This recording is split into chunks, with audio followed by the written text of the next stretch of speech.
शत्रुघ्न जी को कहा कि तुम अयोध्या में रहना, अयोध्या की व्यवस्था देखना, माताओं की देखरेख करना। लेकिन कहा जाता है, कई विद्वानों से सुना है, कई कृतियों में वर्णन आता है कि भैया भरत जिस समय नंदीग्राम चले गए, शत्रुघ्न जी भी अयोध्या में नहीं रहे। भाई का भाई के प्रति त्याग देखिए। वनवास राम को दिया गया था, लेकिन राम के लिए लक्ष्मण ने अयोध्या को त्याग कर और राम जी की सेवा में चले गए। और वनवास राम को दिया गया, मुनि वेश धारण करके राम बन गए, तो भरत जी पहले नंदीग्राम में चले गए। और सिर्फ भरत ही नहीं, कहते हैं शत्रुघ्न जी महाराज भी नंदीग्राम में चले गए। भरत जी के भय से अंदर नहीं जा सकते हैं, भरत जी के डर के कारण भरत जी के पास नहीं जा सकते हैं। वो शत्रुघ्न जी महाराज नंदीग्राम के बाहर एक कोने में खड़े रहते हैं। ये बात स्पष्ट कब होती है, जिस समय एक दिन की बात, 14 वर्ष जब पूर्ण होने वाले थे, राम जी लौटकर आने वाले थे, बस कुछ ही समय बाकी था। एक दिन जो शत्रुघ्न जी की पत्नी है श्रुतकीर्ति, वह अयोध्या के राजमहल की छत पर टहल रही है। उसके पैरों की घुंघरुओं की आवाज, पायल की झनकार कौशल्या अम्बा के कानों में सुनाई पड़ी। कौशल्या अम्बा की जब नींद खुली, देखा छत पर कोई टहल रहा है, किसी के पैरों की आहट आ रही है। कौशल्या अम्बा उठी, कौशल्या अम्बा उठकर छत पर जाकर देखती है, श्रुतकीर्ति अकेली घूम रही है, नेत्रों से आंसू बह रहे हैं। कौशल्या अम्बा कहती है, बेटी श्रुतकीर्ति तू यहाँ रो रही है। श्रुतकीर्ति जी ने कह दिया, माँ मुझे दीदी की याद आ रही है, सीता जी की याद आ रही है, इसलिए मैं सोई नहीं, और नेत्रों से आंसू बहने लगे।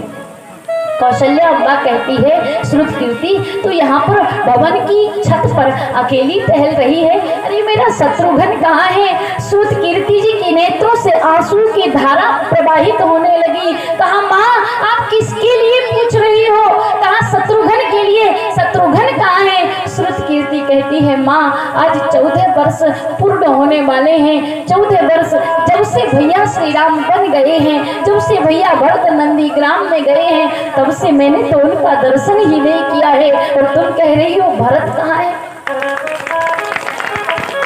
कौशल्या अम्बा कहती है, तो भरत है नंदीग्राम में है, तो शत्रुघ्न कहाँ है। श्रुतकीर्ति कहती है, माँ वो भैया भरत के डर के कारण नंदीग्राम में तो नहीं जा सकते, भैया भरत के भय से भैया भरत के पास तो नहीं जा सकते, लेकिन मैंने सुना है, सेवक बात कर रहे थे, किसी ने मुझे कहा है कि भैया भरत तो नंदीग्राम में रहते हैं, लेकिन नंदीग्राम के द्वार पर आपके छोटे कुमार शत्रुघ्न जी महाराज निरंतर खड़े रहते हैं। ये भाई भाई का प्रेम है।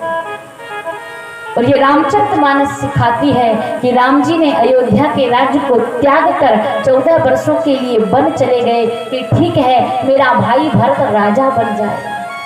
लेकिन भरत जी ने भी उस अयोध्या के राज्य वैभव को ठोकर मार दी और सोचते कि ठीक है भरत जी को राज्य नहीं मिला तो नहीं मिले, शत्रुघ्न जी तो सोचते कि मैं तो आराम से अयोध्या में रहूंगा, मुझे तो कहा ही गया है कि अयोध्या की व्यवस्था देखना, माताओं की सेवा करना, मैं क्यों नंदीग्राम में जाऊं। लेकिन भाई के प्रति प्रेम, भाई के प्रति समर्पण भाव, भाई के लिए त्याग, ये रामचरितमानस सिखाती है। क्योंकि बात उस समय की है, ये तो अयोध्या के राज सिंहासन की बात है। भगवान तो खेल खेल में भी अपने भाइयों को जिताना चाहते हैं। भरत जी चाहते हैं कि मेरा भाई राम जीते, राम जी चाहते हैं कि मेरा भाई भरत जीते।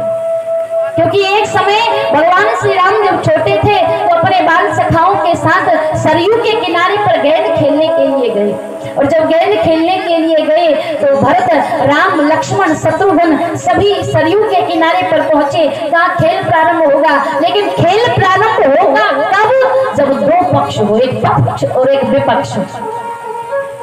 राम जी ने कहा विपक्ष के लिए लक्ष्मण की ओर देखा, लक्ष्मण जी कहते हैं भैया हमने तो आपसे पहले ही कह दिया था कि हमसे तो कहना ही मत, हम तो आपसे सपने में भी दूर नहीं होना चाहते, इसलिए हमसे आशा मत करना, हम तो आप उसके विपक्ष में जाएंगे ही नहीं। लेकिन राम जी ने भरत जी की ओर देखा, कुछ कहा नहीं, सिर्फ भरत जी की ओर देखा। भरत जी तुरंत विपक्ष में जाकर खड़े हो गए, कहा भैया मैं तुम्हारे विपक्ष में हूँ। राम जी के पक्ष में लक्ष्मण आ गए, भरत जी के पक्ष में शत्रुघ्न आ गए, दो दो चार चार सखा और साथ में लिए और खेल प्रारंभ हुआ।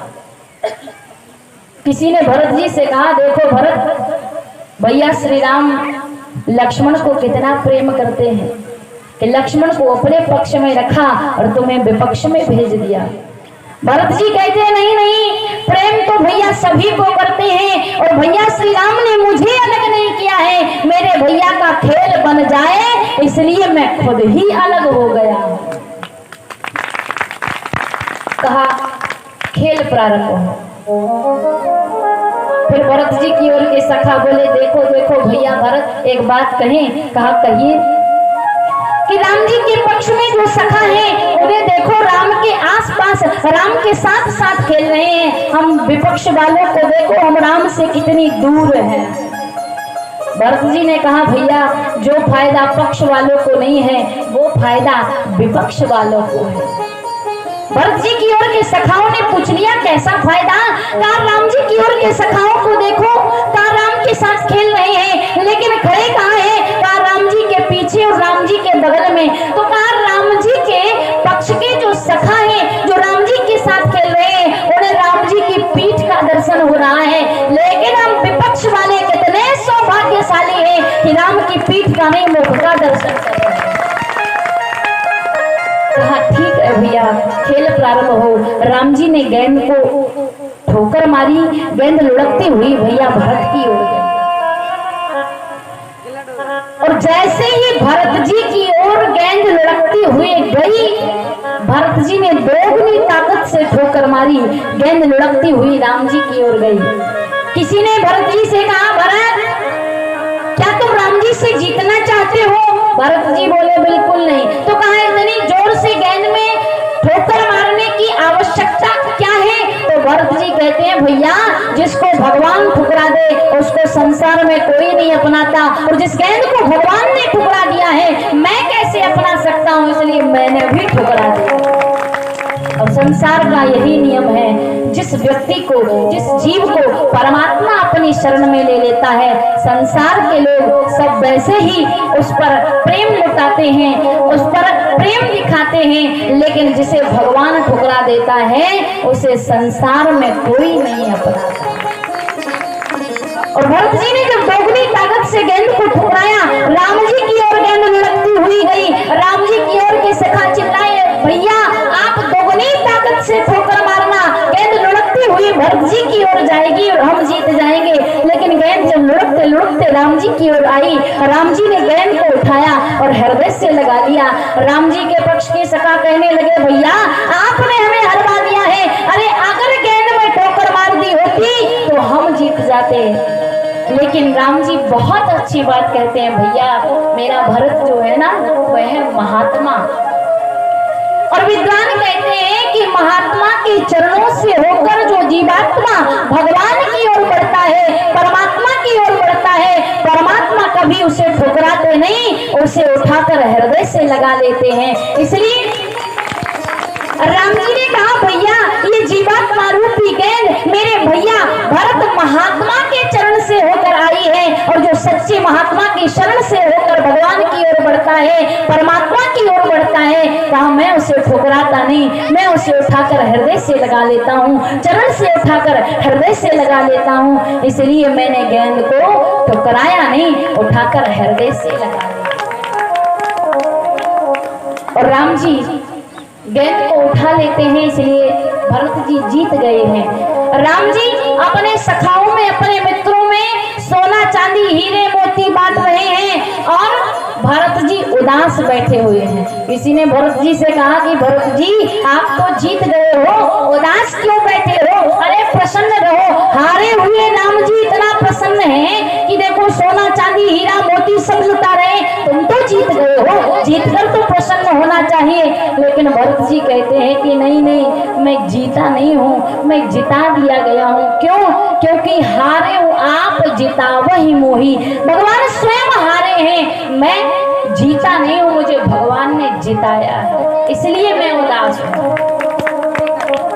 और अगर जीव जीव परमात्मा का स्मरण करे, परमात्मा के लिए अपने जीवन को सौंप दे, भगवान को समर्पित कर दे, तो भगवान अपने भक्त की हर बात का ध्यान रखते हैं। ये भाई भाई का प्रेम है, ये राम भरत का प्रेम है, ये भाइयों का प्रेम देखिए। और भाई का प्रेम ये हमें दिखाती है रामचरितमानस। आज का भाई जरा सी संपत्ति के लिए, जरा से धन के लिए, जरा से वैभव के लिए लड़ने लग जाते हैं। इसलिए कहा जाता है कि ठीक है, आप राम नहीं बन सकते, आप भरत नहीं बन सकते, आप लक्ष्मण शत्रुघ्न नहीं बन सकते, तो कम से कम रावण कुंभकर्ण ही बन जाओ। क्यों? क्योंकि एक भाई 6 महीने सोता है। मैंने बताया था कल कि विभीषण जी, कुंभकर्ण जी और रावण, जब तीनों को वरदान मिला तो रावण ने क्या वरदान मांगा कि मैं अमर हो जाऊंगा, मैं किसी के मारने से ना मरूं। वरदान मांगा, हम काहू के मरही न मारे, हम काहू के मरही न मारे, हम काहू के मरही न मारे, हम काहू के मरही न मारे, हम काहू के मरही न मारे, हम काहू के मरही न मारे, बानर मनुज जाति दो बारे, बानर मनुज जाति दो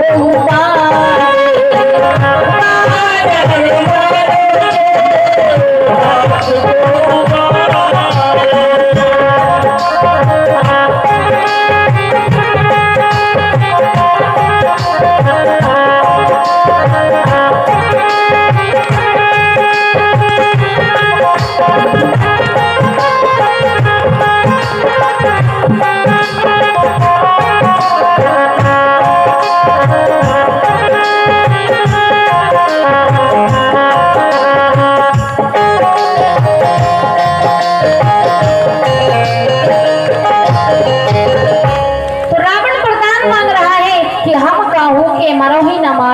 बानर मनुज जाति दो बारे।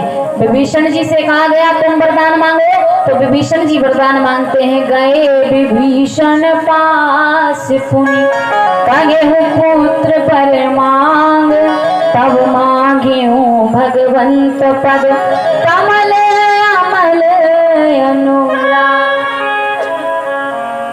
लेकिन जब कुंभकर्ण जी से कहा गया कि तुम वरदान मांगो, तो कुंभकर्ण जी वरदान मांगते हैं, मांगी नींद मास सटकेरी। 6 महीने की नींद मांग ली। और जब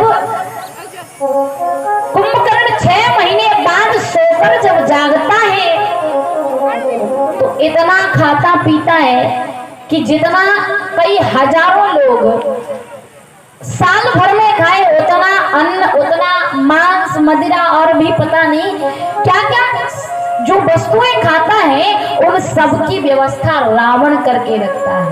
ये भी भाई भाई का प्रेम है, भले जैसे भी है, पर देखिए एक दूसरे के प्रति